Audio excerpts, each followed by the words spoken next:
Evangelho de Lucas, capítulo de número 2.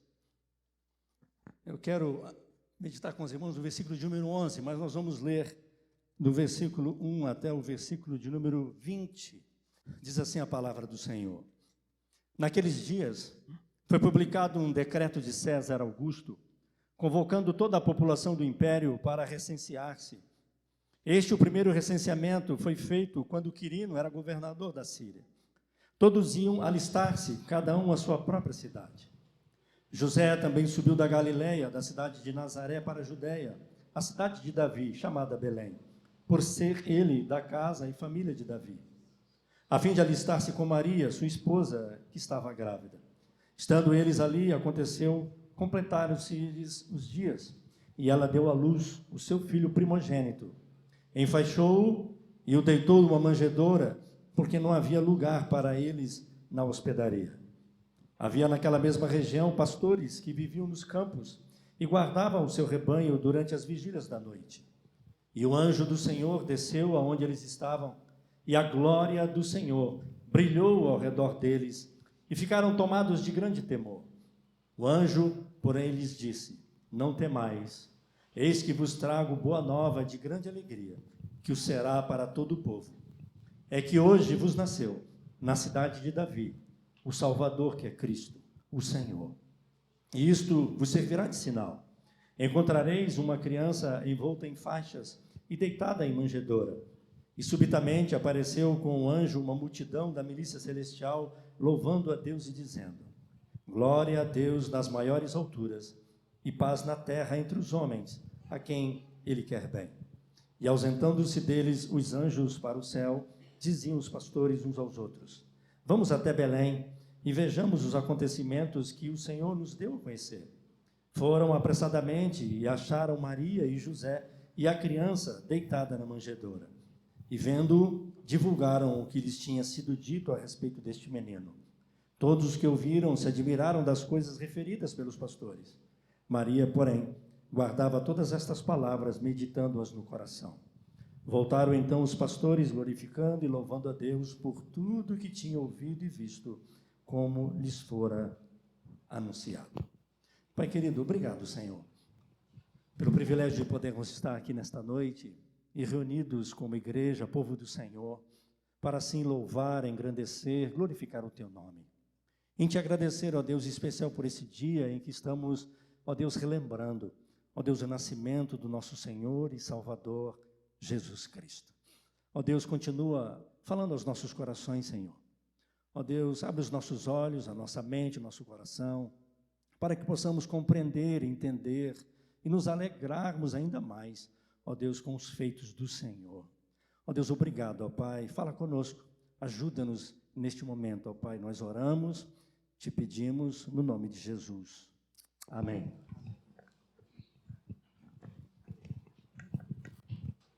Glória a Deus. A profecia se cumpriu aqui, irmãos. Para nós, às vezes nós lendo, né, e tomando conhecimento da história, hoje, já reconhecendo e crendo no nosso Senhor, as coisas parecem que talvez simplificam no nosso coração. Mas olhar o contexto e o que esse povo esperava, né, a profecia se cumprir, não é? Desde lá de Gênesis, irmãos, havia uma promessa, não é, de que haveria um que nasceria semente de mulher e esmagaria a cabeça da serpente. E estava se referindo ao nosso Senhor e Salvador Jesus Cristo. No Antigo Testamento, desde lá, tudo, irmãos, com símbolos, não é? Com sombras, com expressões, com acontecimentos, apontavam a vinda do Messias, o Cristo, o Salvador, o Senhor. Nós vemos isso lá desde o princípio, quando é profetizado acerca deste que nasceria e seria descendente da mulher, seria ferido, mas esmagaria a cabeça da serpente. E depois nós continuamos vendo o Senhor se manifestando e revelando ao povo, profetizando, usando profetas, homens, anunciando a vinda daquele que traria a redenção. Nós vemos, por exemplo, que no Antigo Testamento nós contemplamos o Senhor Jesus como o Cordeiro Pascual, não é, como o cordeiro, lá na Páscoa, quando o povo é liberto da escravidão do Egito.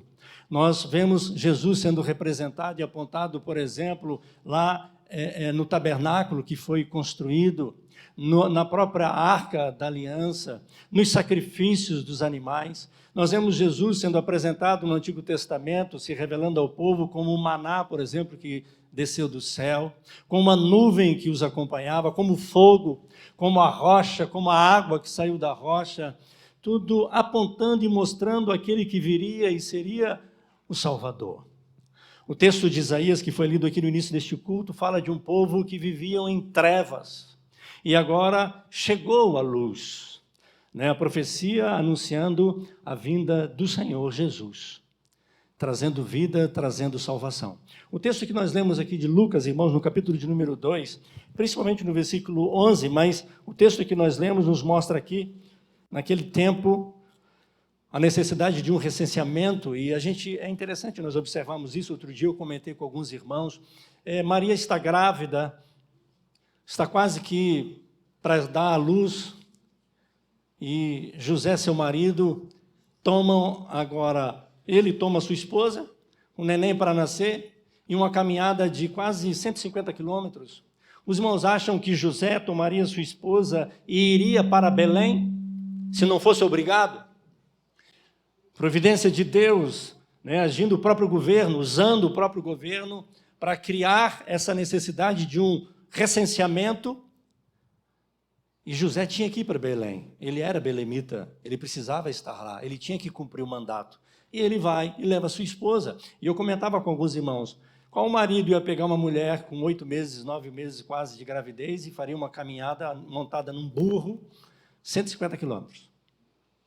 E eu gosto de atentar nesses detalhes, irmãos, porque coisas acontecem às vezes nas nossas vidas que nos obrigam a tomarmos atitudes, né, agirmos às vezes até contra a nossa vontade. Fazemos coisas que nós não gostaríamos de fazer, mas é necessária. E precisamos prestar atenção, irmãos, porque às vezes Deus está nisto. José agora vai com Maria para Belém. E é um recenseamento. Muita gente, uma cidade pequena, não tinha hospedaria, não tinha um lugar para ficar. E eles encontraram, né, onde se acredita, né, um lugar onde guardavam os animais, talvez numa gruta, né, fala-se numa estrebaria, e Jesus é colocado numa manjedoura. Manjedoura é um lugar onde se colocava o alimento para os animais comerem. A origem da palavra mangiare, já viram falar? Manjedoura, onde colocaram Jesus e os animais se alimentavam. E é interessante a gente ver isso, né, irmãos? O Rei dos Reis, Senhor dos Senhores, o nosso Deus, o Todo-Poderoso, o Criador de todas as coisas, ele agora decide tomar a forma humana, vir a este mundo como homem, por amor a mim e a você, se esvaziando de toda a sua grandeza, a sua glória. E o interessante também, o seu nascimento não teve nenhum vulto, nada glorioso, né, como alguém tão especial que viria, tanto é que muitos não sabiam quem ele era. Mas vamos prestar atenção, houve um grande coral no céu. E eu fico pensando, às vezes, os pastores, né, do susto, da revelação, do anjo aparecer, luz no céu. Não é? Sem contar também, a gente vê a experiência daqueles reis em que foram despertados através de uma estrela que os guiava. Isso aqui que simboliza, tá, irmãos? Às vezes você fica olhando essa vela assim, o que é essa vela lá no púlpito? Isso aqui representa essa estrela que anuncia e mostra o caminho para que se encontre o Cristo, tá bom? E é interessante a gente observar isso. E aí que neste contexto nos mostra isso. E aí aparece essa revelação, e o anjo anuncia o nascimento de Jesus. E quando o texto, versículo 11, onde eu quero meditar com os irmãos bem rapidinho, no capítulo 2, versículo 11, quando diz assim, né, o anjo anuncia, o versículo 10 diz, eu vos trago agora uma boa nova, uma notícia boa, né? Trago uma boa nova, uma notícia muito boa para vocês. E é de grande alegria que também será para todo o povo, não só para vocês que estão tendo a visão, que estão ouvindo o anjo falar, mas é para todo o povo que aguardava, que esperava. E aí o 11 diz assim, é que hoje vos nasceu na cidade de Davi o Salvador, que é Cristo, o Senhor. O restante do texto, os irmãos observam que a mãe, ela ouve isso e ela medita no seu coração acerca destas coisas. Os pastores que recebem essa mensagem, eles saem agora com alegria e vão em direção a Belém para encontrar o Messias, encontrar Jesus. E lá eles contam como eles ficaram sabendo e o que foi dito para eles. E aí todos se alegravam. Sabe qual é a mensagem, irmãos? A mensagem é essa que está no 11. Hoje vos nasceu o Salvador, que é Cristo, o Senhor.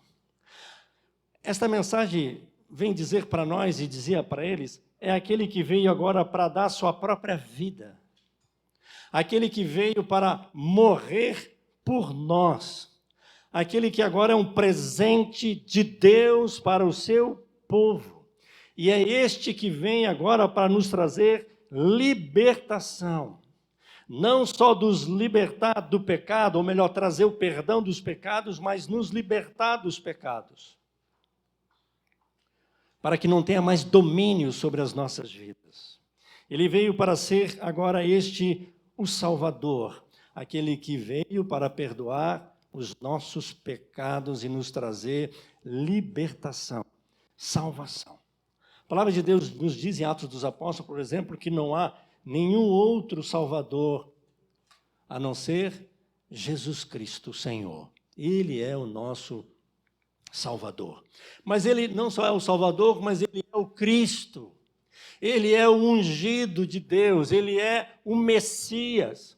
Ele é aquele que veio para interceder, aquele que veio para tomar o nosso lugar. É aquele que é o prometido do Senhor, o sumo sacerdote, aquele que toma o nosso lugar e intercede por nós. A palavra de Deus diz, irmãos, que hoje ainda, à destra do Pai, depois de ressurreto e ter assunto ao céu, ele intercede por nós. Ele é o Cristo, ele é o Salvador. E a palavra diz que ele é o mediador, irmãos. Não há nenhum outro mediador que importa que sejamos salvos. Só há um mediador e um intermediário entre Deus e os homens, somente Jesus. Ninguém chega ao Pai a não ser por meio de Jesus Cristo. E esta é a mensagem que chega, quebrando agora essa barreira. Os irmãos vão de se lembrar, por exemplo, que na antiga aliança, os sacerdotes, aqueles que eram escolhidos, separados, que também representavam o Senhor, eram eles que tinham acesso ao tabernáculo, ao altar, eles é que podiam entrar nos santos dos santos e podiam interceder. Depois nós vemos quando Jesus é apresentado também através do templo, né, do santuário que foi construído, e ali tudo isso representa e mostra o Senhor Jesus, mas somente o sumo sacerdote podia entrar. A palavra diz que quando o Senhor Jesus, na sua crucificação, a palavra diz que esse véu se rasgou. Não há mais barreira, não há mais impedimento. Todos aqueles agora que creem e reconhecem Jesus como o Senhor, esse Deus que se fez carne e morreu por mim e por você, pelos nossos pecados, nós temos acesso à presença de Deus. Esta é a mensagem que chega a esses pastores, esta é a mensagem que chega a este povo, mostrando para eles que agora se cumpriu a profecia. Aqueles que todos esperavam muitos anos para trazer libertação, salvação, chegou, nasceu o nosso Senhor. Tomou forma humana por amor a cada um de nós. E não só é o Salvador, ele é o Cristo, mas o texto diz que ele é o Senhor. Ele foi humilhado, irmãos. Como já dissemos aqui, ele tomou forma humana, foi lá no ventre da mãe. Outro dia eu falei para os irmãos, né? É tremendo, né? A palavra de Deus. O único que é semente de mulher é o Senhor Jesus. o único Filho de Deus, o unigênito do Pai, o Huios de Deus, é Jesus, que foi gerado no ventre de uma mulher através do Espírito Santo.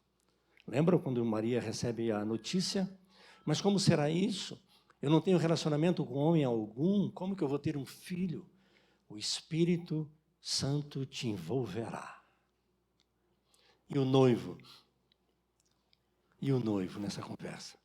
O texto diz que quando Maria compartilha com José que estava grávida do Espírito Santo. Hã? Vou embora. E como eu te amo, minha amada Maria, não quero inflamá-la, não quero causar dano e talvez apedrejamento ou morte sobre a sua vida, porque isso é loucura. E se você teve alguma coisa com homem algum, por amor a ti, vou embora. Acabou o nosso noivado. É melhor que você esteja sozinha. Mas aí José tem um sonho. Lembram disso? E o anjo fala com ele: José, não temas. E não fique preocupado em receber Maria como sua esposa. O que está nela é do Senhor. Deus manifestando a sua glória ali, o amor por cada um de nós. Mas o tremendo, irmãos, é nós pararmos para pensar nesse Senhor. A Bíblia diz, irmãos, que nada do que foi feito nesse mundo se fez a não ser por Ele. Ele é o Verbo de Deus, a Palavra de Deus, que tomou forma humana e nasceu nesse mundo para pagar o meu e o seu pecado, para nos tirar o castigo, para nos trazer paz, para nos redimir. Mas esse Deus, irmãos, com toda a sua glória, Ele esvaziou disso tudo. E não só se tornou neném, foi gerado 9 meses na barriga da sua mãe, mas ele nasceu e cresceu, irmãos. Bebezinho, chorou. Eu acho que usava fralda naquela época também. Era de pano, mas usou fralda. Aquele menino cresceu, chorou. Teve fome e sede. E cresceu, irmãos, até se tornar adulto. E o interessante é que ele nasceu numa manjedoura. Menino pobre. O pai era carpinteiro, mas morreu quando Jesus ainda era adolescente. Quem cuidou da mãe foi o próprio Senhor Jesus. E Jesus cuidou dos outros irmãos que nasceram antes de José morrer. Esse é o nosso Deus, irmãos. É interessante a gente lembrar disso. Viveu como um homem. Teve fome, teve sede, teve dor, teve tristeza, teve alegria. Só não teve pecado. Porque para pagar o preço da condenação tinha que derramar sangue. E sangue tinha que ser inocente. Nenhum de nós poderíamos, irmãos. E o Senhor Jesus fez isso por nós. Mas o tremendo nisso tudo, irmãos, é a gente parar para pensar e lembrar. Deus fez isso. Tomou a forma humana. É por isso que o texto diz que nasceu hoje o Salvador. Aquele que nasceria, a profecia, e que ele seria o nosso Salvador, que ele viria para morrer pelos nossos pecados, ele viria para nos trazer libertação e salvação. Nasceu. E ele é que é o Cristo, ele é o Messias, ele é ungido, ele é aquele que precisa derramar sangue e somente ele pode fazer isso e interceder por nós. Nasceu. E ele também é o Senhor. O Senhor, o nosso Deus, que passou por aqui, ele passou, mas a palavra também diz que depois de crescer, cumpriu seu ministério aqui, e a Bíblia diz que ele foi até a morte e morte de cruz. Eu gosto sempre de lembrar os irmãos que não tem Natal sem Páscoa. Não há significado algum nós celebrarmos o Natal sem nos lembrarmos da Páscoa, do sacrifício do Cordeiro. Não bastaria para nós apenas Jesus nascer. Glória a Deus e paz na terra aos homens a quem Ele quer bem. Mas se Ele não fosse para a cruz, a obra não estaria completa. E eu e você não seríamos redimidos. Nós estaríamos ainda condenados. Ele precisava ir para a cruz. E quando o texto diz que Maria meditava e atentava nessas coisas, você, mamãe, é você imaginar e pensar o bebezinho que você tem, o neném que está crescendo, mas você ter conhecimento da parte de Deus, quem esse menino será e o que ele passará, o que ele vai enfrentar, irmãos, no futuro. Maria cresceu assim, irmãos, sabendo que o seu filhinho, Jesus, o seu menino, o seu amado, gerado no seu ventre, um dia ele iria para a cruz. Maria sabia disso, irmãos, desde o Natal, desde o nascimento, irmãos. Mas o texto diz, ele é o Salvador, ele é o Cristo, o Messias, o ungido, aquele que precisa passar por isso, mas ele é o Senhor. O texto diz que ele foi exaltado. E quando ele está para ser assunto ao céu, ele se manifesta aos seus discípulos e diz assim, toda a autoridade me foi dada, nos céus e na terra. Por isso, ide, portanto, e anunciai estas coisas. Essa boa nova, essa mensagem. Irmãos, a mensagem da igreja é essa.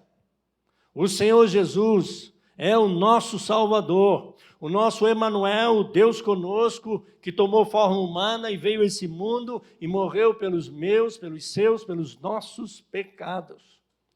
E ressuscitou dentre os mortos, subiu aos céus e está à destra de Deus, e voltará para buscar a sua igreja. Ele é rei, ele é Senhor, ele é o Todo-Poderoso, ele é o grande eu sou. E a palavra diz, meu irmão, minha irmã, você que me ouve aqui nesta noite, eu não sei se você já entendeu a mensagem, se você já reconhece a Jesus Cristo como único, suficiente, Senhor e Salvador. A palavra diz que vai chegar aquele dia em que todo joelho se dobrará e confessará que Jesus Cristo é o Senhor. Só que muitos naquele dia, quando confessarem e reconhecer que Jesus é o Senhor, pode ser que já estejam lá no inferno, pode ser que já estejam condenados, pode ser que sejam aqueles que o negaram aqui. Você precisa reconhecer Jesus Cristo como o Senhor da sua vida hoje, agora, nesse exato momento em que você ouve e crê que Jesus é o Senhor. Mas naquele dia, tanto os salvos quanto os não salvos, da terra ou do fundo da terra, ou onde quer que estejam, todos vão confessar que Ele é o Senhor. Porque a palavra diz, irmãos, quando Ele voltar, Ele voltará com toda a sua glória e esplendor. Pedro, Tiago e João tiveram a experiência de ver um pouquinho o vislumbre quando Jesus se transfigurou naquele monte da transfiguração. Uma grande luz que eles não conseguiam quase que olhar. Nós o veremos com toda a sua glória e com os anjos que virão com ele para nos buscar, aqueles que creem e confessam que Jesus é o Senhor. Isso é Natal. Eu gostaria que você meditasse nestas coisas. Esses dias são dias que nós celebramos o Natal, não é? Com festas, foi cantado aqui, né? Não há nenhum problema nisso, viu, irmãos? Shopping, comida, festas, enfeites. Isso alegra. As crianças brincam, não é? Luzes.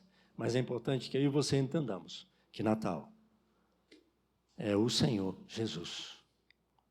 Aquele que te amou, me amou e veio a esse mundo. Dá a sua própria vida pela minha e pela sua. Porque somos pecadores. E só Ele pode redimir. Só Ele pode salvar. Então, quem sabe você nesta noite ainda não o reconheceu como Senhor. Quem sabe você até já tem celebrado alguns natais na sua vida. Eu gostaria que você reconhecesse que Natal é Jesus. E que Jesus pudesse nascer no seu coração.